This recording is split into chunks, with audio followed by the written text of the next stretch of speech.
నమస్కారం ప్రజలారా. మనం ఎన్నోసార్లు తిరుమల తిరుపతి దేవస్థానానికి సంబంధించి లడ్డూ విషయంలో కల్తీ ఏ విధంగా జరిగింది, మనం దేనికి ఇటువంటి లుచ్చాపనులు చేయకూడదు, ఎక్కడెక్కడో చేసినాం అయినా కూడా మనకు బుద్ధి లేక మనం తిరుమల తిరుపతి దేవస్థానం మీద కూడా ఇటువంటి పనులు చేయకూడదని మనం ఎన్నోసార్లు ఎన్నో వీడియోల్లో ఎన్నో రకాలుగా మనం మాట్లాడుకోవడం జరిగింది. అందులో భాగంగా సరే సిట్ అధికారులు విచారణలో ఏమేమి నిజాలు వచ్చినాయి, ఏంది వ్యవహారం, ఏంది కథ అనేదాన్ని ఈరోజు వచ్చినటువంటి ఆంధ్రజ్యోతి పేపర్లో ఏమొచ్చిందనేది మనం ఒక చిన్న వీడియో విశ్లేషణ చేద్దాం ప్రజలారా. అది నెయ్యే కాదు, అది అన్నకో తెలుసు, మాజీ టీటీడీ చైర్మన్లకో తెలుసు, బొమ్మన కరుణాకర్ రెడ్డికి తెలుసు, వైవి సుబ్బారెడ్డికి తెలుసు. కేవలం మనకు డబ్బు రావాలా, వాళ్ళ నుంచి కమిషన్లు రావాలా, అంతకు తప్పించే ఆ బోలేబాబా డైరీ అనే ఓడికి దగ్గర ఆవులే లేవంట. అమ్మ ఆవులు లేకుండా ఇంకా ఏ విధంగా నెయ్యి వస్తుందనేది ఒకసారి మీరు కూడా ఆలోచన చేయండి. అదేవిధంగా మనం చూసుకుంటే పామాయిల్ కెమికల్ కలిపిన ద్రవం దాన్ని నెయ్యిగా వాడినారు. మీరు ఎవరైనా తిరుమలకు పోయినటువంటి వ్యక్తులు గతంలో లడ్డూ ప్రసాదం ఏ విధంగా ఉన్నింది, ప్రస్తుతం ఏ విధంగా ఉండేది అనేది చూచారే మీకు అర్థమైపోతుంది ఇది ఏది కథ అనేది. లడ్డూ ప్రసాదంలో కల్తీ నెయ్యి కేసులో సిట్ స్పష్టీకరణ, నెల్లూరు కోర్టులో తుది ఛార్జ్షీట్ దాఖలు, 12 మంది టీటీడీ ఉద్యోగుల సహా 36 మందిపై అభియోగాలు. ఎందుకు రావు ఎన్ని లుచ్చాపనలు చేసుంటారు కింద. మళ్ళీ స్వామి కాడిపోయినారు, వెంకటేశ్వర స్వామితో పెట్టుకున్నటువంటి వ్యక్తులు ఏ గుట్టల్లో కలిసిపోయినారో తెలుసు. అయినప్పటికీ ఏమైతుందిలే అనే ఒక కండ కావరమా, అధికార మదమా, అధికార అహంకారమా, మనల్ని ఎవడు ఆపుతాడులే అనే ఇష్టానుసారంగా కొండ మీద చేయరాని పనులన్నీ చేసి ఈరోజు ప్రతి హిందువుల మనోభావాలు దెబ్బతీసినటువంటి చరిత్ర మన వైసీపీ పార్టీది. మనం అధికారంలో ఉన్నప్పుడు చేసినటువంటి పనులు ఏవైతే ఉన్నాయో వాటికి ముఖ్యంగా. అదేవిధంగా బోలేబాబా డైరీ కేంద్రంగా కల్తీదందా, ఆ డైరీకి అసలు ఆవులే లేకుండానే నెయ్యి తెచ్చారు మనోళ్ళు. దునపోతులు కూడా నెయ్యి ఇచ్చాయంటారంగా. ఎందుకంటే అది ఇది రెండు ఒకటే కదా, చూసేదానికి రెండు ఒకటిగానే ఉండాలే కదా, మనం ఏం చెప్తే అదే నమ్ముతారులే. దునపోతుల నెయ్యి తీసుకొని వచ్చినామని కూడా చెప్పబోతారు మా వాళ్ళు. నవ్వకూడదు, నేను చెప్తున్న విషయం. అటువంటి లుచ్చా పనులు చేసినారు. ఏ ఒక్కడికైనా సరే వైవి సుబ్బారెడ్డి కానీ, బొమ్మన కరుణాకర్ రెడ్డి కానీ, అప్పుడు ఈవో ధర్మారెడ్డి కానీ వచ్చి వెంకటేశ్వర స్వామి దగ్గర ప్రమాణం చేసేటువంటి దమ్ముడాదా ఎవరికైనా సరే. మేము అధికారంలో ఉన్నప్పుడు, మేము టీటీడీ చైర్మన్గా ఉన్నప్పుడు ఎక్కడా కూడా ఇటువంటి పని జరగలేదు, ఎక్కడా కల్తీ జరగలేదు. లడ్డు తయారీ కేంద్రాల్లో ఇటువంటి కల్తీ నెయ్యి ఎక్కడా లేదని చెప్పే దమ్ము ఎవరికైనా ఉంటే వచ్చి ప్రమాణం చేయండి, మరి వచ్చి చెప్పండి. అట్లా చెప్పరు. అంటే మీడియా ముందుకు వచ్చి ప్రెస్ మీట్లు మాట్లాడటం, కులాల మధ్య, మతాల మధ్య, ప్రాంతాల మధ్య చిచ్చు పెట్టేటువంటి క్రమంలో ముందుకు పోతారు తప్ప వేరే ఏమైనా ఉండదా?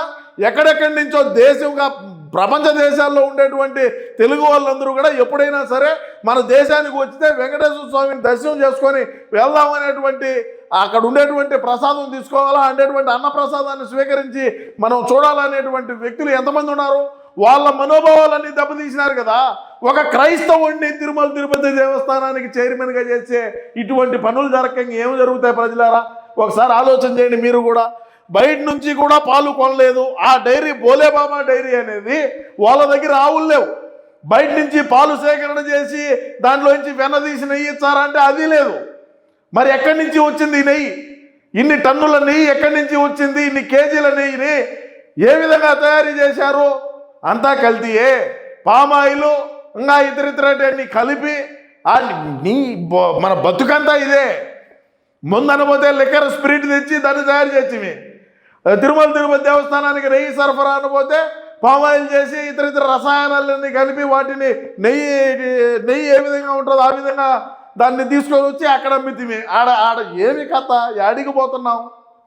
అదేవిధంగా చూసుకుంటే టీటీడీ పెద్దలు సరఫరాదారులు కుమ్మక్కు. టీటీడీ పెద్దలు ఎవరు? ఆ పెద్దలు బొమ్మన కరుణాకర్ రెడ్డి, వైవి సుబ్బారెడ్డి, ధర్మారెడ్డి వాళ్ళ కింద ఉండేటువంటి పాలేరులే కదా. వేరే వ్యక్తులు ఎవరైనా ఉన్నారా? వేరే వ్యక్తులు ఎవరికైనా సరే మనం అవకాశం కల్పించినామా?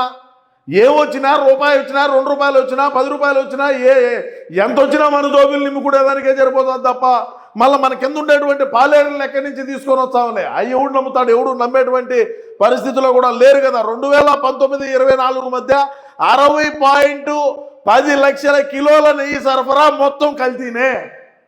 మొత్తం కల్తీ.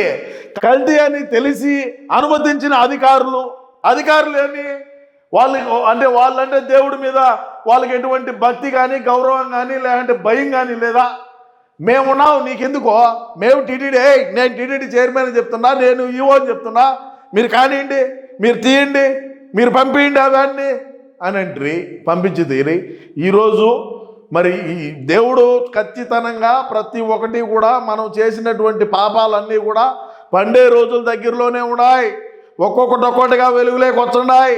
నాటి నుంచి చెప్తానే ఉన్నాం, తిరుమలలో కల్తీ జరిగింది, నెయ్యిలో కల్తీ జరిగింది అని చెప్తానే కదా ఉన్నాం. సరే, దానికి సంబంధించి చూద్దాం.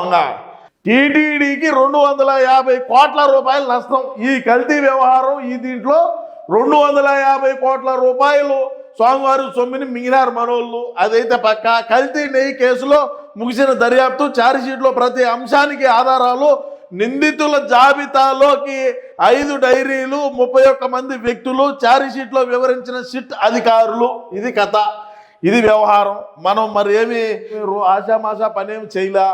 కలియుగదైనటువంటి వెంకటేశ్వర స్వామిని ప్రపంచవ్యాప్తంగా ఉండేటువంటి హిందూ సోదరులందరినీ కూడా కించపరిచినట్టే, అవమానించినట్లే ఇటువంటి పనులు చేయడం ద్వారా మరి జగనన్నకు కానీ ఈరోజు జోబిలు నిండొచ్చు.